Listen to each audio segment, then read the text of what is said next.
Good evening, everybody.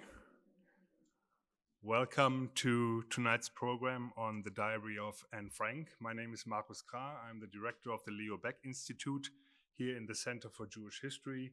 The Leo Baeck Institute hosts tonight's event, and the Anne Frank exhibit is a project of the Center for Jewish History. The topic of Anne Frank is very much part of what we do at LBI. An institute which is dedicated to preserving the history and memory and culture of German-speaking Jews. This has been our mission since we were founded in 1955 by a group of German-speaking Jewish intellectuals who had emigrated to Palestine, to Israel at the time. So we're celebrating our 70th anniversary this year, and I will get to tonight's program in a moment.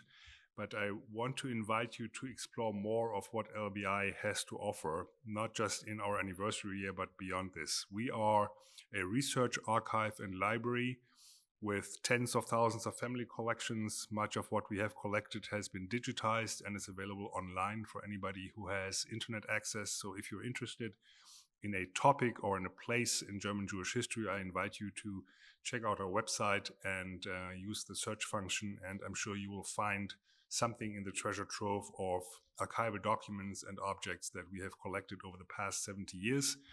Part of our mission is to show the relevance and the fascination of this topic to broad audiences. We support scholarship, research in our archives, but we also want to bring this topic to broader audiences in very different ways. By lectures like tonight, by our award-winning podcast, Exile, which is hosted by Mandy Patinkin, by a book club, and by exhibits, and this is the last plug I want to make for our anniversary year. If you have time after this lecture, during the reception, I invite you to check out our anniversary exhibit, which is outside the auditorium just around the corner, where you can learn about developments in German Jewish history over the past 70 years and how they were reflected and have been shaped by our work here at the Leo Baeck Institute. Even more interesting, I think, is the topic tonight, the lecture we are about to hear, Anne Frank's diary, the making of an Urtext of the Holocaust. So we're talking about the making and the reception of the diary. And there is really no better expert on this topic than Professor Raphael Gross, who is with us tonight. We are very happy to have him here. He came all the way from Berlin, where he is the president of the German Historical Museum, one of the biggest, if not the biggest, historical museums in Germany, I think. He also has a close connection to LBI, as he directed our sister institute, the Leo Baeck Institute in London, for 8 years. And I would say this to any other audience than this audience tonight. He has led more cultural institutions than many people have ever set their foot into. So they include the Jewish Museum in Frankfurt, the Fritz Bauer Institute for Holocaust research, also in Frankfurt, the Simon Dubnow Institute for Jewish History and Culture in Leipzig, where he also taught at the university. Raphael has written and edited numerous books on German Jewish history and the Holocaust, and we are very glad that he's here. We look forward to your lecture, which will be followed by a Q&A period, for which you hopefully received note cards on which I invite you to write your notes. My colleague Stephanie will collect them towards the end of the lecture, and then I will read them and ask Raphael for his responses. And after that, there will be a reception right outside this auditorium. Thank you all for coming. Thank you, Raphael, and we look forward to your lecture.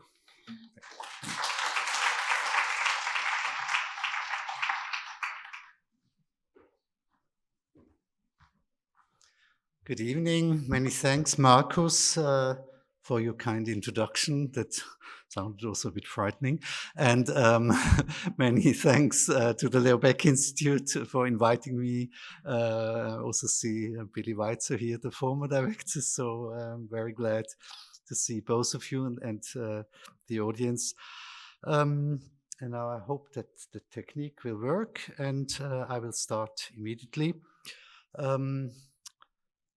This year marks the 80th anniversary of the death of Anne Frank.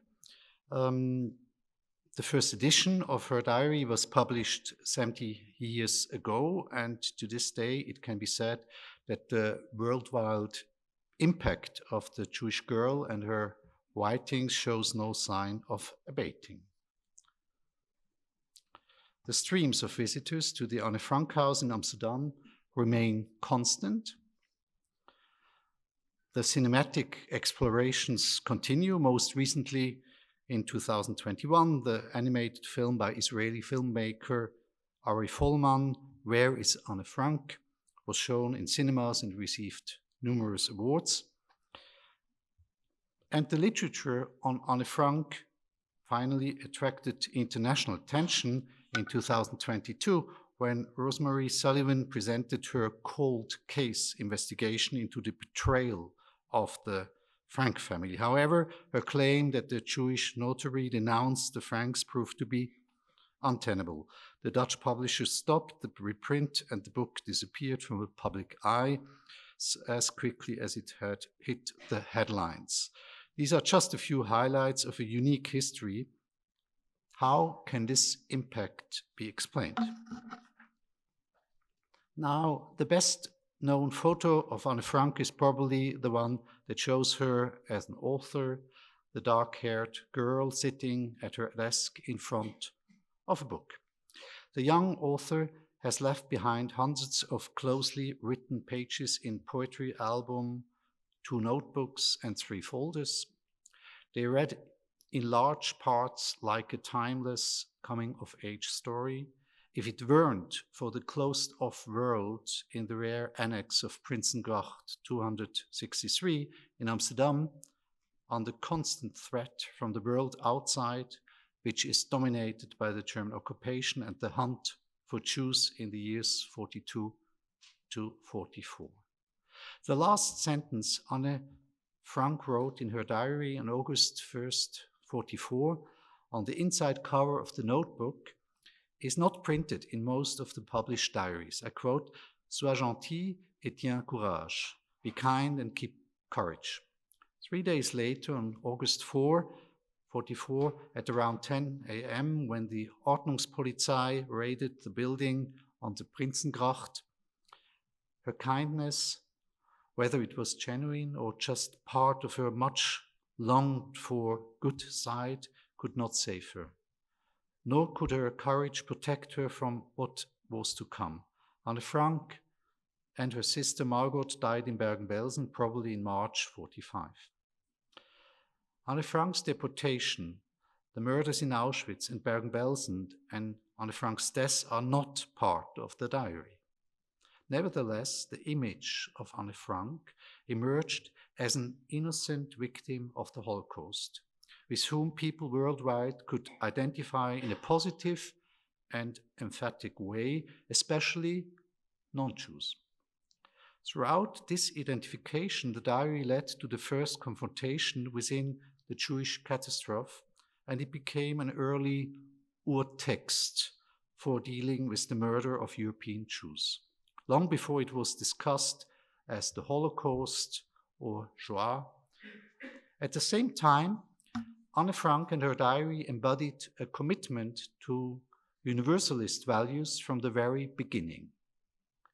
For this reason, both Anne and her story proved receptive to uses and interpretations that transcended the particulars of time or historical circumstances.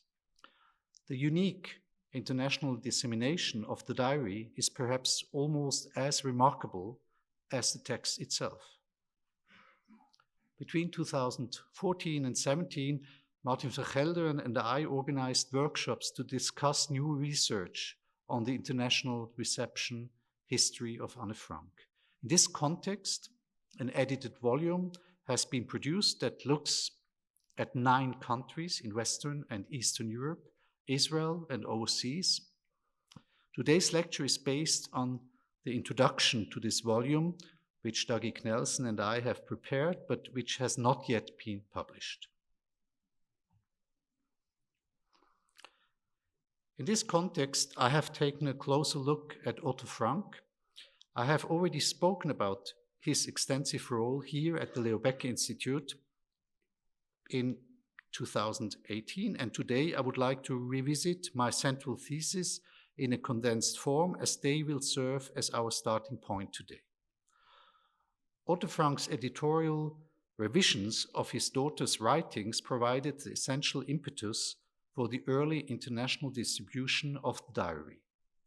The changes Otto Frank made for the so-called version C have been examined extensively.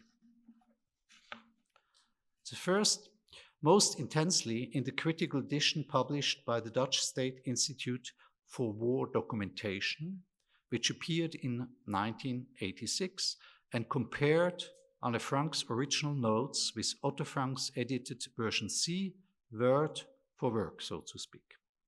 The publishers of this critical edition understood their textual analysis as a response to the attacks by Holocaust deniers whose perfidious business was booming in those years and who targeted Anne Frank's diaries in particular.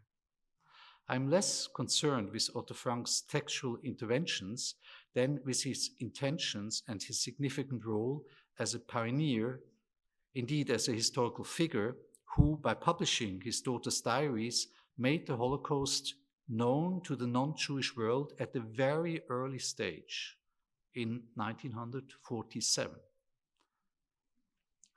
After the war, the Allies had no interest in emphasizing the murder of the European Jews as a specific and unprecedented crime.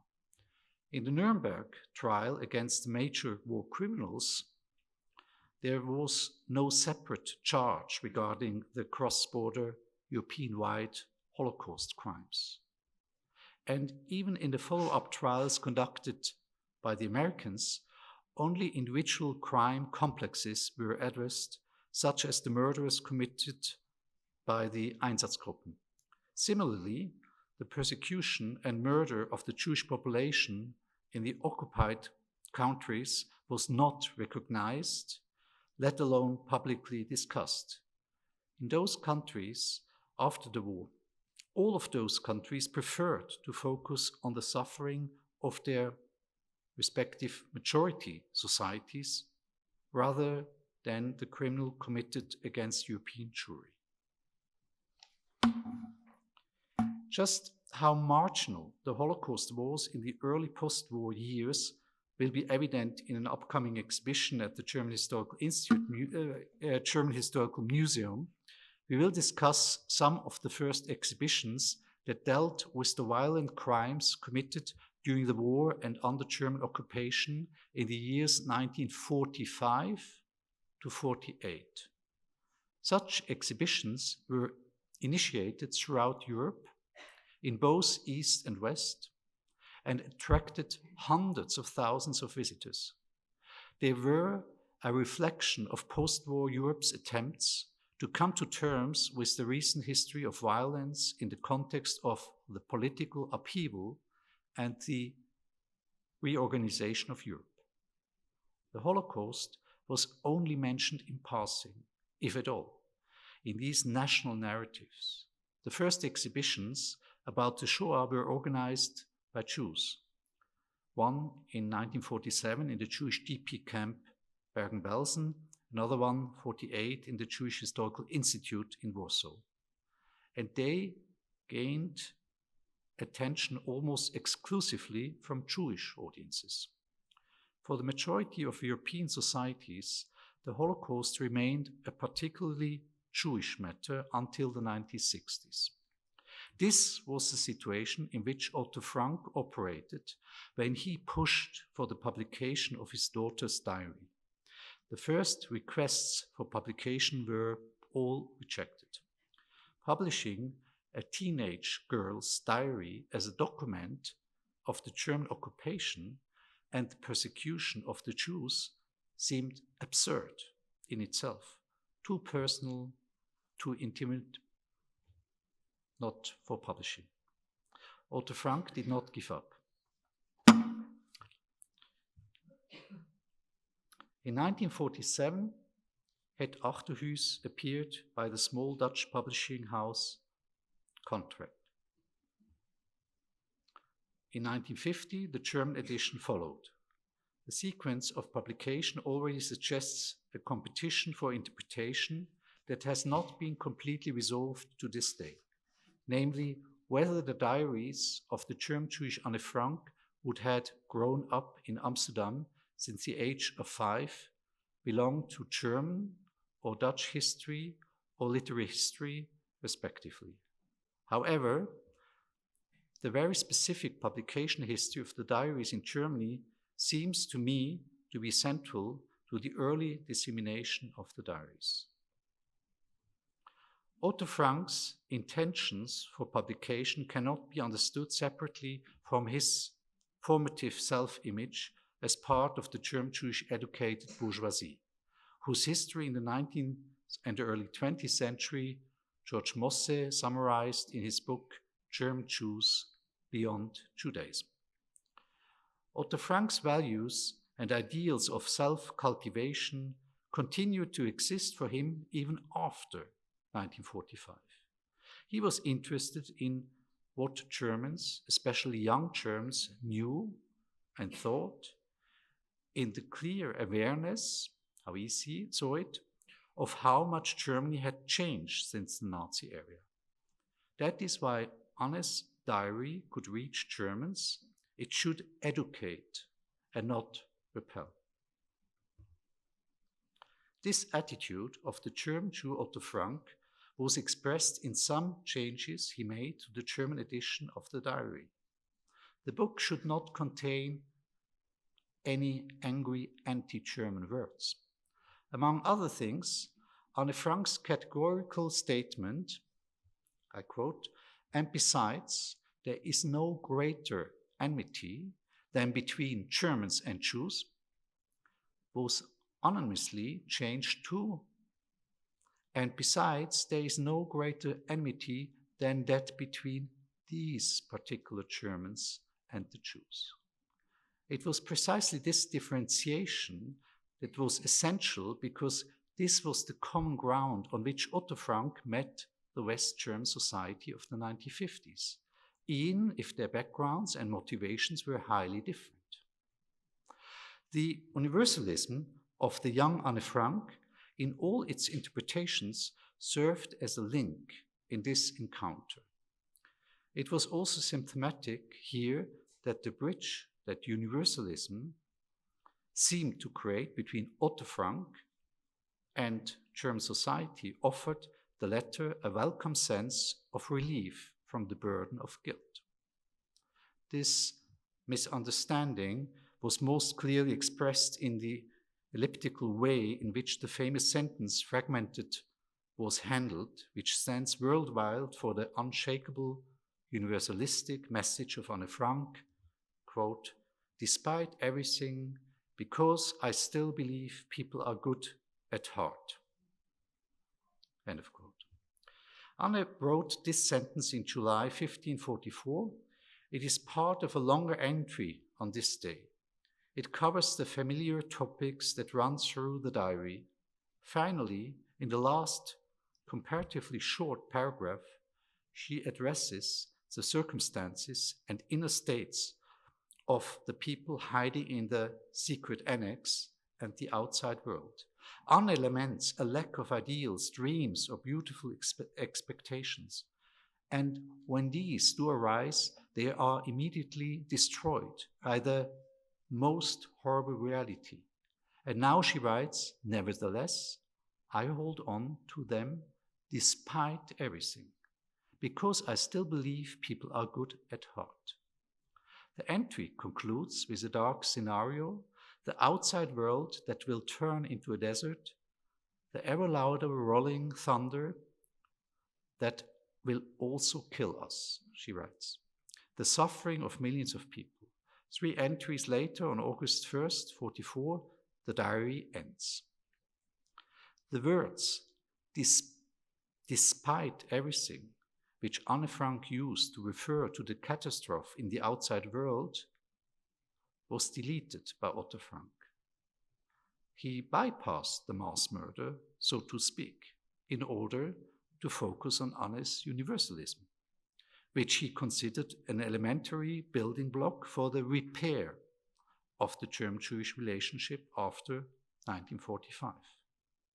For the majority of Germans, however, the unadulterated, positive, future-oriented statement of a young Jewish girl meant something quite different, namely exactly what was needed to close the gap between general moral confession and concrete unwillingness to know, as Nicholas Berg has stated. The universalism that Otto Frank found expressed in his daughter's diary was thus by no means identical to the universalism that large sections of West German society read and heard in her words.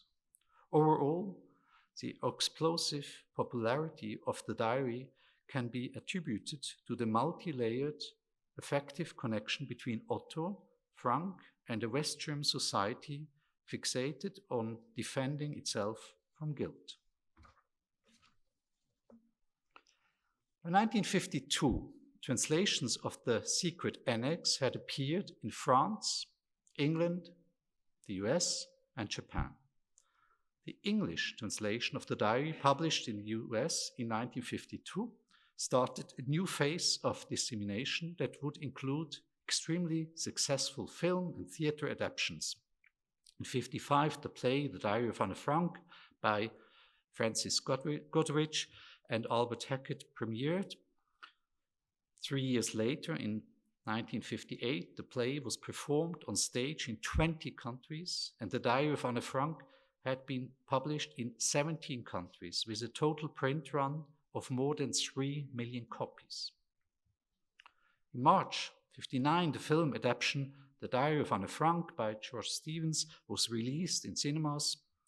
It was the first Hollywood film produced by 20th Century Fox to address the Holocaust, and it won several Oscars. Criticism of the popularization and trivialization of Anne Frank's story began immediately after the theater play opened in 1955 from the Jewish side.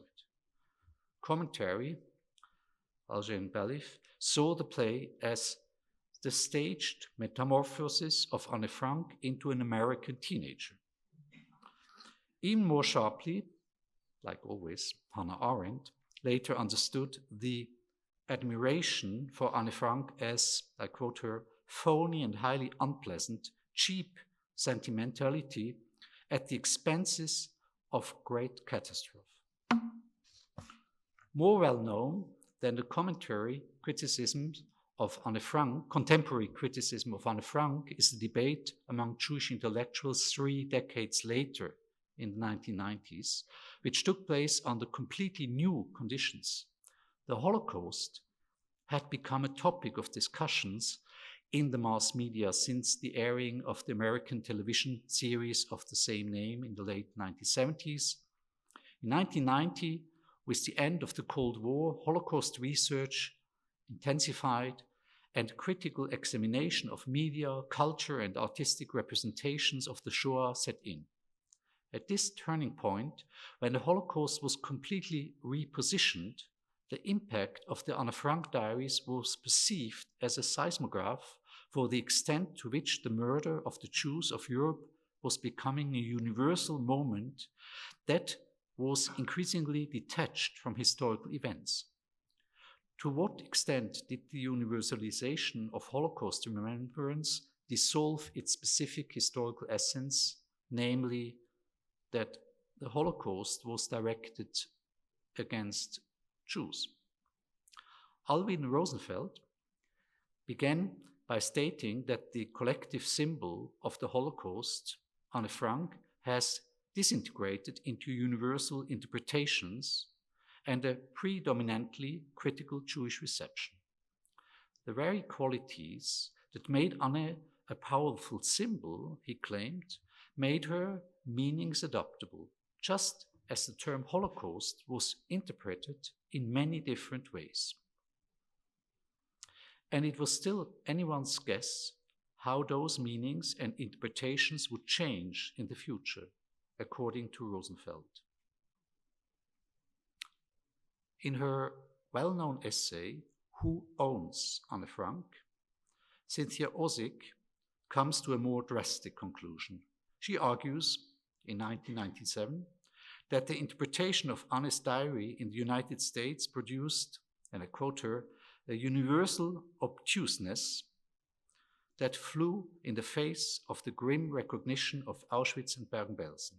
Therefore, the question arises, and it is a harrowing one for her as well, whether history, especially the history of the Holocaust, would not have been better served if Anne Frank's diaries had been, I quote her, burned, vanished, lost, saved from a world that made of it all things. The critical Jewish debate in the United States in the context of the end of the Cold War in 1990 is well known and is often cited when it comes to the history of the impact of the Anne Frank diaries. In our collection of essays, the historian Hasia Diner deals with a phase of Jewish US-American reception that has so far been given far less attention, namely the 1950s and 1960s. She has combed through the archives of Jewish communities, educational institutions, and organizations, and has come to a very different conclusion. The story of the assimilated German-Jewish Anne Frank was highly significant for American Jews in the post-war period, until the 60s. Hasia Diner's starting point is the shifts that resulted from the Holocaust. Europe, especially Eastern Europe, was no longer the center of Jewish culture and Jewish existence. Rather, after 1945, American Jews, at around 5 million, represented the largest Jewish community in the world. However, their composition had changed considerably compared to the pre-war period. There were Jews who had lived in the US for generations, a significant proportion of Jews with an East European background, Jews who had recently fled from Europe during the war, and survivors of the Holocaust who had come after 1945, mainly from Eastern Europe. In this diverse community, which also varied greatly in terms of class, language, political orientation, and religious belief, Anne Frank's story was a vehicle for developing an American Jewish awareness of the Holocaust and integrating it into community life. Hasia Diner is able to show how the Anne Frank diary was systematically distributed and discussed in Jewish communities, how Anne Frank found her way into the yearbooks of Yiddish-speaking Eastern European Jews, and how essays were written about her in Yiddish language New York primary schools. The educational value of the diary for Jewish use was highly valued, which was particularly relevant in the context of contemporary efforts to create a common basis for American Jews. At a time when anti-communism was fueling anti-Semitic discrimination, Anne Frank was seen as both a warning against the temptations of assimilation and as a call to rediscover the Jewish we. Another important significance of the Anne Frank diary, according to Hasia Diner, is its function as a link in communicating the Holocaust to non-Jewish Americans. The initiative to include the Holocaust in the curricula of public schools went hand in hand with the introduction of the Anne Frank diary as school reading material. Jewish organizations and institutions used Anne Frank's story in their public relations work. And last but not least, efforts to raise awareness of the Holocaust among the non-Jewish American public were part of the liberal political agenda that large sections of American Jewry espoused. Overall, according to Hasia Diner, the broad Jewish American response to Anne Frank's diary in the 50s and 1960s demonstrates the universality of its appeal. What is striking about Diner's findings on the early, very positive American Jewish reception of Anne Frank is the great discrepancy with critical Jewish voices such as Cynthia Ozick in the 1990s. What no longer appeared in the 90s debates, and indeed seemed to have been wiped out of them, was the great importance of Anne Frank for the newly constituted American Judaism of the 50s and 60s. At the time, Anne Frank promised to strengthen Judaism internally, while externally she was seen as a link to the non-Jewish environment. Thus, looking back over the last 80 years, it can be said that Jewish reactions to Anne Frank reflect shifts that were decisive in fundamental Jewish debates about the significance of the Holocaust, Jewish history, memory, and Jewish existence. Another language. In Japan, the response to the diary stood in contradiction to its impact in the United States and most other countries. The variety of diary adaptations in the genres of theater, film, musical, comic, and manga was particularly broad here. In our forthcoming volume, the historian Mina Muraoka traces the extraordinary history of the impact of the diary in Japan from its initial publication in 1952 to the present day. Historically, there was no significant Jewish minority in Japan. The events in Europe during the Second World War and the Holocaust were distant and largely unknown for a long time. A critical examination of Japan's role as an aggressor in the Pacific War and as an Axis power allied with Nazi Germany did not take place for a long time. In 1952, the Diary of Anne Frank was published in Japan. The book was an instant sensation and became a canonical text. In the first 2 decades, a great appeal of Anne Frank functioned as a mechanism to suppress Japan's history as a perpetrator nation.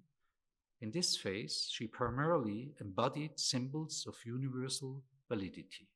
Anne Frank, the victim, was the first important symbol.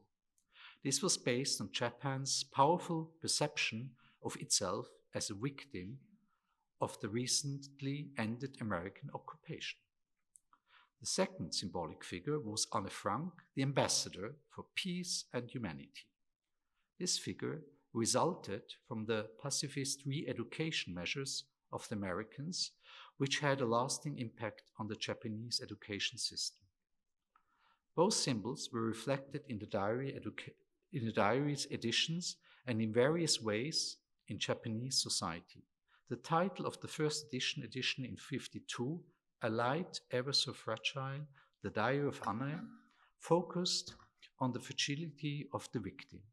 In 1955, a rose was named after Anne Frank, which stood as a symbol of peace. Beginning in 1958, excerpts from the diary were included in school literature textbooks. In 1964, the diary became required reading. Anne Frank's Jewish background and the genocide of Jews in Europe remained in the background in both the book market and schools. The silence was symptomatic, since the historical context could have provided the impetus for a discussion of Japan's Axis alliance with Nazi Germany and its own serious war crimes. The gender-specific interest of girls and young women in the diary of Anne Frank can be observed internationally. In Japan, too, a large proportion of the readership was female from the outset. What is specific, however, is that the diary was linked to Japanese girl culture, which had produced its own genre of magazines and girls' novels since the beginning of the 20th century. The foreign girl, Anne Frank, stood out for her self-confidence. Her open approach to the physical changes of puberty, especially menstruation, impressed female readers for generations. The diary was marketed accordingly. The various editions were given a feminine design in line with gender perceptions, and in Japan, a separate subgenre of publications by women about Anne Frank emerged. But it wasn't just the publishers who focused on Anne Frank, the adolescent girl, in their marketing for the diary. The hype surrounding female adolescence became bizarre when the first sanitary napkin was named after Anne Frank in 1961. This was the famous culmination of the dehistorization of Anne Frank in Japan in the 1960s. It was only in the 1980s that the ahistorical reception in Japan began to change, and gradually people began to perceive Anne Frank as a Jew, and her death as part of the mass murder of European Jews. From that point on, numerous exhibitions were dedicated to Anne Frank, some of which focused on the Holocaust, while in others this context was completely absent. Today, 4 Holocaust memorial centers exist in Japan. 2 of them are dedicated to Anne Frank, and their directors belong to the Protestant Church. The Christians, in their marginalized position in Japan's society, drew parallels between themselves and the Jewish woman Anne Frank, explicitly referring to their shared history of persecution and the Holocaust. Otto Frank was in occasional close contact with the congregation. In 1980, a newly built chapel was named after Anne Frank, where the Star of David and the cross stand side by side. This is just one example of the Christian iconization of Anne Frank in Japan. Looking back over the last 80 years, Mina Muraoka summarizes Anne Frank's immense popularity in Japan has remained constant across generations since 1952. The response to her diary was a mirror of the respective social, political, economic, and cultural conditions. The readings adapted to the developments and also to the generational changes, so to speak. At the same time, the perception of the Anne Frank diary in Japan was probably the furthest removed from the Jewish history of Anne Frank and the Holocaust for a long period of time. Japan seems to be a particularly good test of whether Anne Frank's work can resonate outside of its historical context. In Israel, the diary of Anne Frank appeared in 1953. Its impact has been studied by the historian Hannah Jablonka, and in what follows, I refer to her text, which she wrote for our volume. Unlike in Germany, Japan, and the United States, the Anne Frank diary, this Urtext of the Holocaust, met with extremely reserved reactions in the Jewish state, of all places. The diary was hardly recognized as a historical document. The Anne Frank play of Godrich and Hackett was performed at Habina National Theatre in Israel in 1957, but only a few more productions followed in the decades that followed. From the 70s, a few cities, altogether 8 streets, were named after Anne. In the 1980s, a postage stamp was issued in her honor, and in the 1990s, a traveling exhibition about her toured the country. The scant response is again evident when looking at the major Israeli Holocaust museums that were founded from the 17th onwards, such as the Yad Vashem, the Yad Mordechai Museum, the Ghetto Fighters House. Anne Frank appears only marginally, if at all. The sole notable exception came in the 1960s, when a section of the Forest of Martyrs in Jerusalem was dedicated to Anne, and Otto Frank traveled to the inauguration ceremony. In Israel, which was ultimately founded on the Jewish catastrophe in Europe, there were long drawn-out debates about how the Holocaust could be integrated into Israeli society and into the country's self-image. The reception of Anne Frank's diary can be categorized according to the various stages of this debate. Overall, it can be seen that the story of Anne Frank, like the assimilation history of her family over decades was impossible to reconcile with Israel's very particular Holocaust narratives and memories. For here, the emphasis on the history and experience of Eastern European Judaism was virtually axiomatic. According to Hanna Jablonka, the Western European Holocaust story of Anne Frank remained an important memory for over 60 years. The foundation of the Israeli Holocaust narrative was laid between 1945 and 1949. During these years, 250,000 survivors came to Israel, mostly from Eastern and Central Europe. They were emissaries of the catastrophe in Europe and Eastern Europe, respectively, and they brought with them a very specific narrative of the Holocaust. At the center of this perspective were the Polish Jews, with well over 3 million murdered. The survivors, some of them prominent, conveyed central messages such as the totality of the murder, the guilt of the European nations, the failure of the Jewish leadership, and the heroic armed resistance. Until the 1950s, there was hardly any dialogue between the survivors and Israeli society. The survivors gathered the first knowledge of the Holocaust. They were the ones who structured the historical research at Yad Vashem and shaped the commemorative culture. When Anne Frank's diary was published in Israel in 1953, there were already some publications on the Holocaust in Eastern Europe. In several ways, her story did not fit into the already marginal Holocaust narrative. Geographically, because the history of persecution in Western Europe was far removed from the martyrology of Eastern European Jews, as Jablonka emphasizes. In form, because it was a first-person narrative.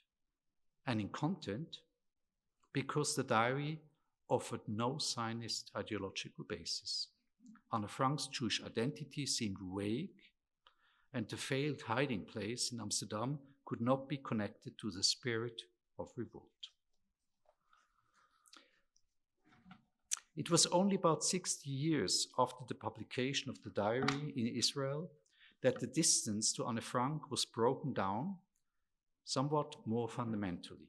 The Dutch Jewish community in Israel inaugurated an Anne Frank memorial in a forest near Jerusalem on Holocaust Remembrance Day in 2011.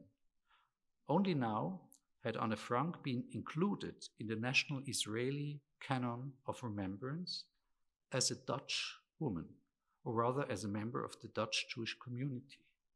The fact that Anne Frank was a German Jewish woman seems to have been completely forgotten in Israel.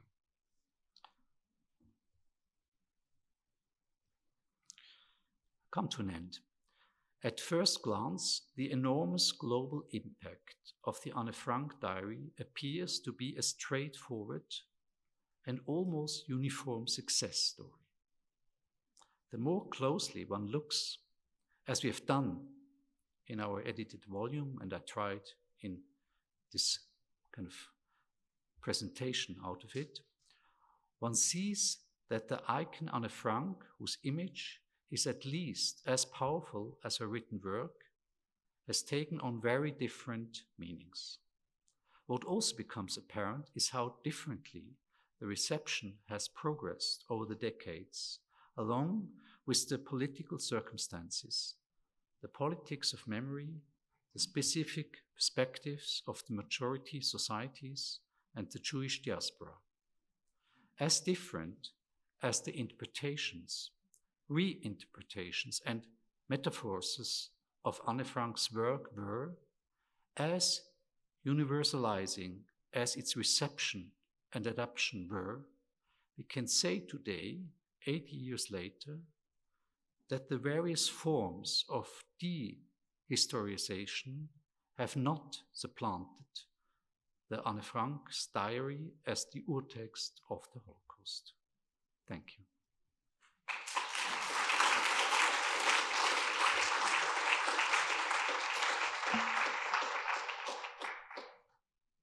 Thank you very much, Raphael. I think this was inspiring and did inspire indeed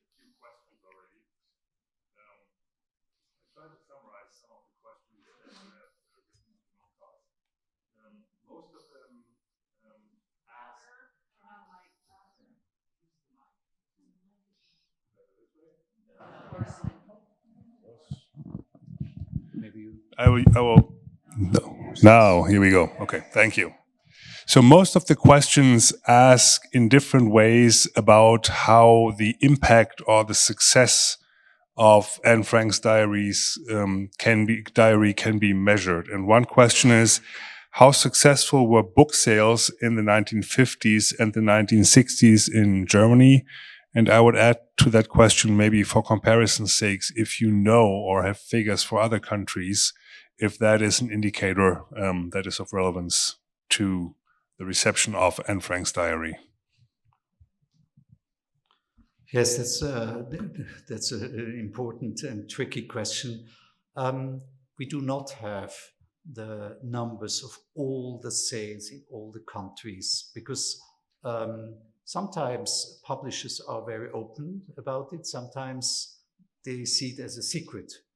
They normally pay for translating a book. Here again, the Anne Frank Fund that Otto Frank founded is the copyright owner. So it's also a financial kind of history of a book sale. And some paid a lot for the translation and did not want to show if that was a success or a failure. So they don't give the numbers. But we tried with the help of the archive at the Anne Frank Fund, where all the figures come together to more or less find out what we could from the impact of the sales that we could see there. But I don't have at hand now all the figures. I mean, I would be remarkably crazy if I would know all the figures of 70 countries of the sales of this book. So forgive me for not being that. But I gave some of the numbers. For example, in Japan, it's really unbelievable the millions of copies that were sold in the 50s. What is also very clear is that the book sales went up remarkably after the Hollywood film was created. That had a big impact. You can also see it here in the exhibition that I haven't discussed because I only saw it after I arrived here and I have finished my talk. But you can see there also how much room the exhibition gives to the movie and theater, and that is actually it makes sense because it had a big impact too. Thank you. An indicator of how states or societies see the importance of Anne Frank's diary is whether they regard it as the canon of education in schools. Could you speak to whether Anne Frank's diary has been assigned as mandatory reading in primary schools in Germany or in other countries? And a specific question for those particularly interested in German history, whether there was a difference in East German and West German dealings with this literary text in schools. Yes, thanks. There was, of course, a big difference. We also have an essay only on the GDR and how the reception went there, also on Hungary, because it's interesting that Otto Frank was, and therefore there is so much emphasis here on him. Also in the exhibition, I think I spoke with one of the staff members, Stephanie, and she pointed out that there is a lot on him. It also makes sense to put a lot of weight into his role, because obviously he was able to sell this book also during the peak of the Cold War to countries where it was very difficult to get books from the West published, and he managed in the GDR.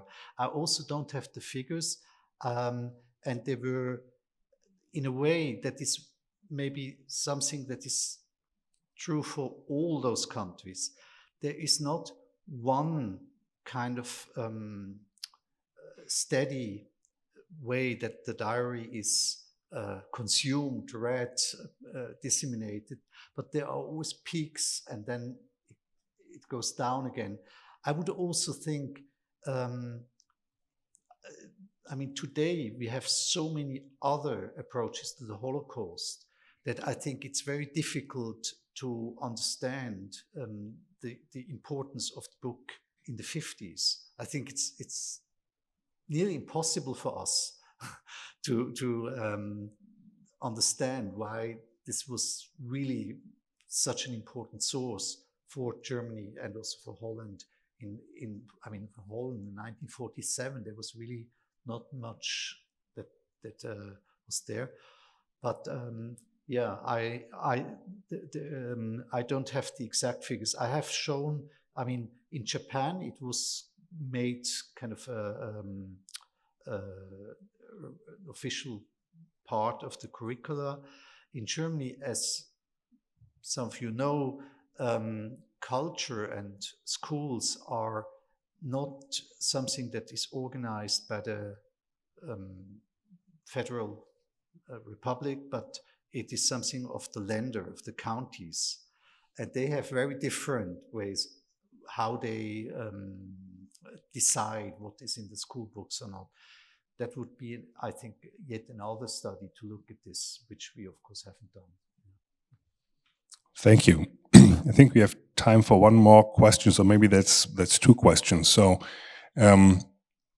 looking at the debate in the 1990s among American Jewish intellectuals about the presentation or the use or misuse of Anne Frank and her image and the diaries, did you encounter criticism based on the fact that for many people Anne Frank is such an icon that even such a debate is already disrespectful of her heritage? Or another way maybe to look at this, as you work on a critical look on Anne Frank, do you encounter this gap between Anne Frank being on a pedestal as an icon representing the Holocaust and the urge by scholars and others to have a critical debate of what has been made of this individual young girl, her image, in the service of various causes?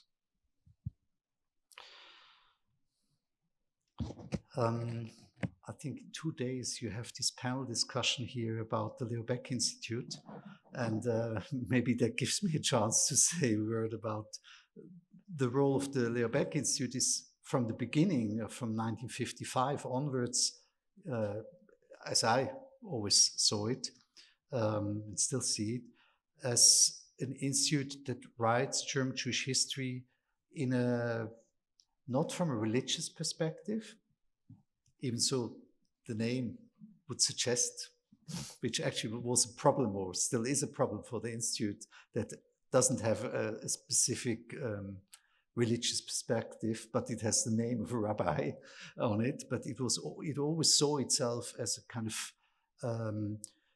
in a way, taking up the Wissenschaft des Judentums of the 19th century as a very empirical kind of critical discipline. And so I think to look at someone like Arendt or like Anne Frank or you name it, in a critical manner is part of what we always do. So I don't think this is a special case. Having said so, I also would say, if you look at all the literature on Anne Frank, there is not so much critical research on it, but most books are from journalists who not necessarily went to archives, who not necessarily tried to be critical about the sources, but had a different interest in writing their books. And I think that's something one can still see, that there is actually not so much if you want to say, critical literature. But there is a lot of stories that also are transferred. They are helpful and important, but they are not critical historiography.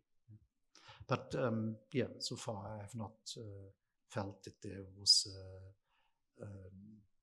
a debate if one can do that or not. And since actually all this research that we have done was supported by the Anne Frank Foundation itself, it would also be very strange if they would have kind of supported this research that would not respect the value of the historical document that obviously we all do. But that's a very different question. Thank you very much. Before we conclude this part of the program, let me pick up where Raphael almost ended by inviting you to come back to the Leo Baeck Institute the day after tomorrow if you want to hear more of Raphael or of 4 other scholars who we invited to reflect on how German Jewish history and our perspectives on it have changed over this last 7 decades, reflected by and shaped by the Leo Baeck Institute. We have a panel discussion on this Wednesday at 6:30 here in the same place. I would love to see many of you to come back to this. We have a reception outside. I mentioned the exhibit on the anniversary of the Leo Baeck Institute. We also have a limited number of tickets for the Anne Frank exhibit, which is normally sold out. So if you have time, the center extended the hours of the exhibit. If you have time and are interested in seeing it, come to see me or Stephanie outside and we can get you tickets so you can go upstairs and see the exhibit. Most important of all, thank you, Raphael, for a powerful, interesting lecture. Thank you all for coming.